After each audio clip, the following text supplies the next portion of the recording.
Assalaamu calaykum waraxmatullaahi tacaala wabarakaatuh. Daawadayaal meel kastoo adduunka ka joogtiin waxaa idin leeyahay waxay idin tahay wanaagsan. Maanta waxaan rabaa inaan idinla wadaago qiso yar oo jacayl ah. Qisada waxa ay ku dhacday gabar aan asxaab nahay. Qisada waxa aan jeclaystay inaan idinla wadaago. Qisada waxay ku bilaabanaysaa sida tan. Gabadhani waxay ahayd mid wax barata ama iskuul dhigata.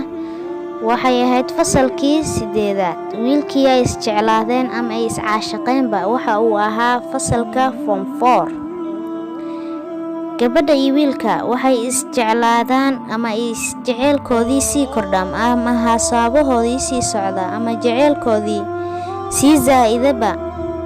Waxay ahaayeen laba maasha Allah. jecelkoodii lagu farxa.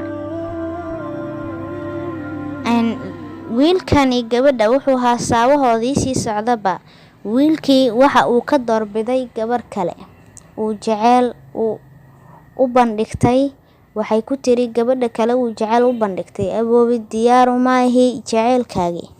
Wiilkii kama uusan quusan waa uu daba socday. Gabadhan kale oo jecelkoodii muddo socday ama haasabahoodii muddo socday waxa uu ku yiri abaayo ma isguursana. Waxay ku tiri waa arin farxad leh aan isguursano. Waxa uu ku yiri guurkii weynaa ma aha kaas ma awoodi waxaan ku awoodaa mid khudba sira ah. Waxay ku tiri maya mid khudba sira aniga diyaar uma ahi waalidkaygana waxaan jeclahay mid ay igula farxayaan. Waxa uu ku yiri midkaas ma ku awoodi. Waxa uu ku yiri midkaas ma ku awoodi. Gabadhii waxay tiri waan ku sugayaa inta aan ku sugi karo. Waxa uu ku yiri diyaar uma ihi intaan in ka badan inaan kula sii socdo.